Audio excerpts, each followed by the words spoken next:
Hello दोस्तों, pharmacy और हमें आपका एक बार फिर से स्वागत है।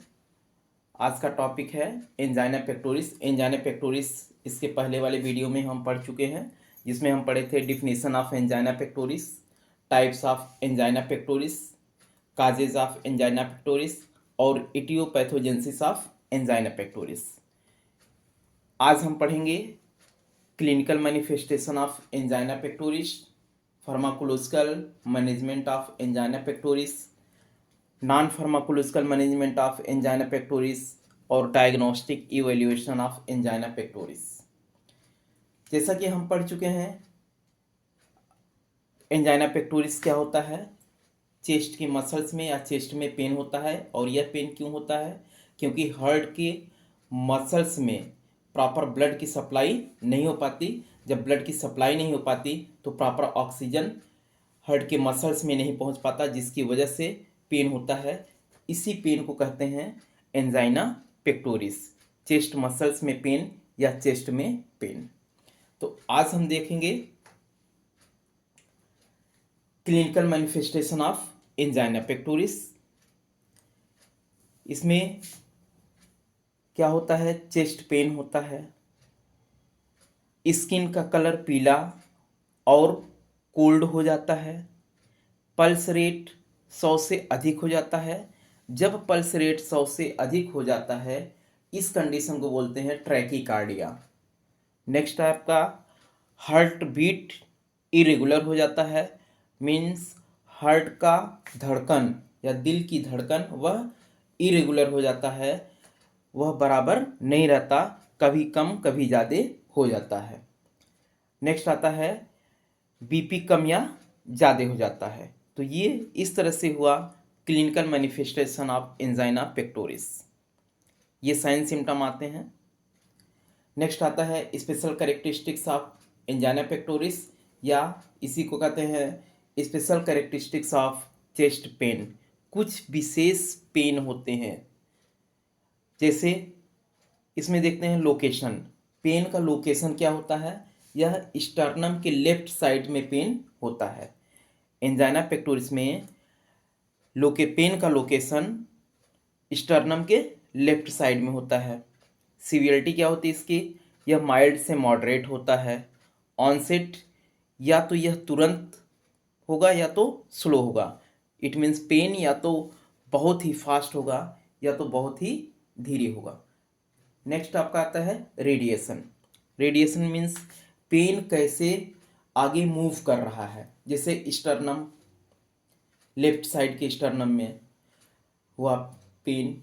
इसके बाद यह प्रायः पेन आपके नेक से होते हुए लेफ्ट शोल्डर की तरफ मूव करता है, फिर लेफ्ट शोल्डर से ऊपर वाले हैंड में होता है, ऊपर वाले हाथ में होता है, और उसके बाद यह नीचे वाले हाथ से होते हुए फोर्थ और फिफ्थ फिंगर में होता है। तो ये होता है रेडिएशन। रेडिएशन मतलब होता है पेन कैसे कैसे आगे की तरफ मूव कर रहा है। नेक्स्ट पॉइंट आता है ड्यूरेशन। कितने टाइम तक ये पेन होता है? 5 मिनट से कम। ये जो एंजाइना पेक्टोरिस का पेन होता है, दर्द होता है, वह 5 मिनट से कम होता है। इस तरह से हम देखें क्लिनिकल मैनिफेस्टेशन की कुछ सिम्टम, जिसमें कुछ स्पेशल सिम्टम्स भी हैं। नेक्स्ट आता है डायग्नोस्टिक इवेल्युएशन। डायग्नोस्टिक इवेल्युएशन मतलब कैसे हम एंजाइना पेक्टोरिस को पहचानते हैं। इसमें चेस्ट पेन होगा। अब जब हम ईसीजी कराते हैं तो उसमें एसटी बढ़ जाता है। जैसा कि आप देख रहे हैं, यहाँ पे एक ग्राफ बना हुआ है। ये ग्राफ आपको दिख रहा होगा। इसमें ये वाला देखिए PQRSTU। तो एंजाइना पेक्टोरिस के केस में ये जो यस है ये बढ़ जाता है, नीचे की तरफ काफ़ी बढ़ जाता है, और ये टी है ये भी बढ़ जाता है। ठीक है, इस तरह से ईसीजी का जो ग्राफ आता है, अगर किसी बंदे को एंजाइना पेक्टोरिस की डिजीज़ है तो उसमें ये जो ईसीजी का ग्राफ है यह यस और टी ये आपको बढ़ा हुआ दिखाई पड़ेगा। नेक्स्ट होता है डायग्नोस्टिक इवैल्यूएशन में नाइट्रोग्लिसरीन टेस्ट। नाइट्रोग्लिसरीन टेस्ट क्या होता है? इसमें पेशेंट को नाइट्रोग्लिसरीन दिया जाता है। जब पेशेंट को नाइट्रोग्लिसरीन दिया जाता है तो पेशेंट को पेन से आराम महसूस होता है, वह रिलैक्स फील करता है। तो इससे पता चलता है कि उसे एंजाइना पेक्टोरिस की डिजीज है। नेक्स्ट आता है कोरोनरी एंजियोग्राफी। इसमें क्या करते हैं? धमनी एवं सिराओं का एक्सरे करते हैं। धमनी और सिरा का एक्सरे करते हैं। नेक्स्ट आता है आपका कोरोनरी कैथेटराइजेशन। इसमें क्या करते हैं? कोरोनरी आर्टरी में ब्लॉकेज को दिखाया जाता है। जब कोरोनरी कैथेटराइजेशन करते हैं तो उसमें कोरोनरी आर्टरी कौन सी होती है? जो हार्ट के मसल्स को ब्लड पहुंचाने का काम करता है, वो कोरोनरी आर्टरी कहलाती है। तो उस कोरोनरी आर्टरीज में ब्लॉकेज दिखाने का काम कौन करता है? कोरोनरी कैथेटराइजेशन से पता चलता है हमें। इस तरह से हम देखें क्लिनिकल मैनिफेस्टेशन में special characteristics of chest pain या एंजाइना पेक्टोरिस, और नेक्स्ट देखें diagnostic evaluation of angina pectoris. अब हम नेक्स्ट पॉइंट पे डिस्कशन करेंगे जो आपका है pharmacological management of angina pectoris. Angina pectoris को हम कैसे मैनेज करेंगे, कैसे ट्रीट करेंगे? तो दो टाइप से हम ट्रीट करते हैं, एक तो फार्माकोलॉजिकल मैनेजमेंट और दूसरा non pharmacological management. Pharmacological management में क्या होता है? हम पेशेंट को ड्रग दे करके एंजाइना पेक्टोरिस को मैनेज करने का काम करते हैं। ड्रग के द्वारा जो एंजाइना पेक्टोरिस को मैनेज किया जाए उसे कहते हैं pharmacological management of angina pectoris. Next है आपका non pharmacological management of angina pectoris. इसमें क्या होता है? विदाउट ड्रग का, बिना ड्रग दिए पेशेंट को रिलीफ दिलाए। किससे? एंजाइना पेक्टोरिस से। एंजाइना के दर्द से पेशेंट को रिलीफ दिलाए, वो कहलाता है आपका नॉन फार्माकोलॉजिकल मैनेजमेंट। तो देखते हैं पहले हम pharmacological management of angina pectoris. इसमें क्या होता है कि वैसोडायलेटर ड्रग दे करके एंजाइना पेक्टोरिस को मैनेज करने का काम किया जाता है। वैसोडायलेटर ड्रग यह क्या करता है? यह हार्ट मसल्स में ब्लड फ्लो को बढ़ा देता है। अब देखिए एंजाइना पेक्टोरिस होता कैसे है? जब हार्ट के मसल्स में ब्लड का फ्लो नहीं हो पाता या ब्लड का फ्लो कम होता है, जिसकी वजह से हार्ट के मसल्स को ऑक्सीजन सफिशिएंट अमाउंट में नहीं मिल पाता, उसी को वैसोडायलेटर ड्रग दे करके जो ब्लड के वेसल्स को डायलेट कर दे, ऐसे ड्रग देते हैं जिसकी वजह से हार्ट के मसल्स को प्रॉपर ब्लड मिलना शुरू हो जाता है। इसमें एग्जांपल है आपका नाइट्रेट। नेक्स्ट आपका है फार्माकोलॉजिकल मैनेजमेंट में बीटा ब्लॉकर ड्रग दे करके। बीटा ब्लॉकर ये क्या करता है? यह वैसोडाइलेशन करके हार्ट के वर्कलोड को कम करता है।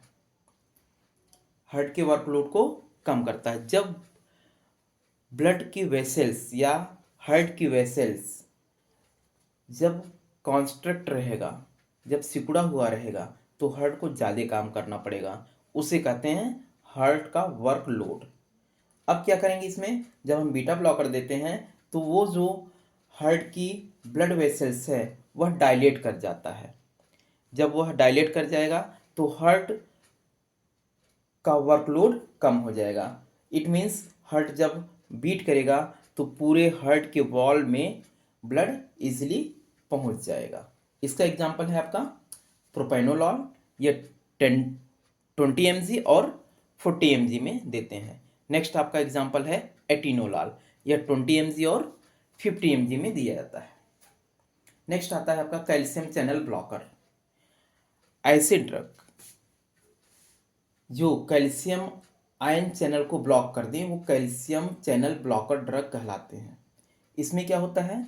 इस ड्रग के द्वारा ये ड्रग क्या करता है? कोरोनरी ब्लड फ्लो को इम्प्रूव करने का काम करता है।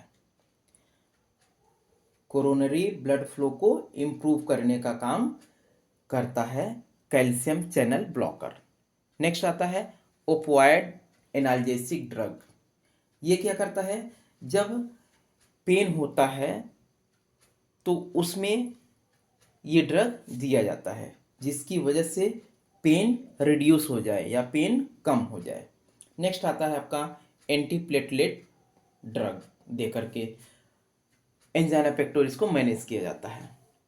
अब इसमें आता है यह क्या करता है, एंटीप्लेटलेट ड्रग यह ब्लड को जमने से रोकता है, ब्लड को क्लॉट होने से रोकता है।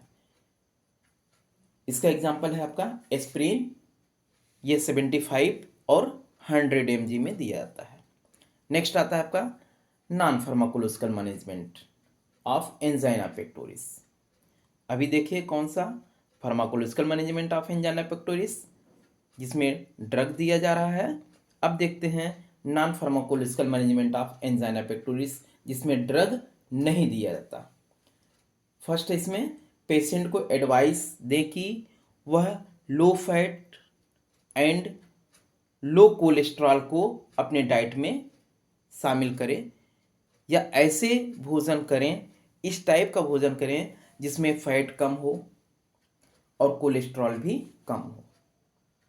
क्योंकि अगर फैट और कोलेस्ट्रॉल ज़्यादा अमाउंट में होगा या अधिक होगा तो उस कंडीशन में क्या होता है,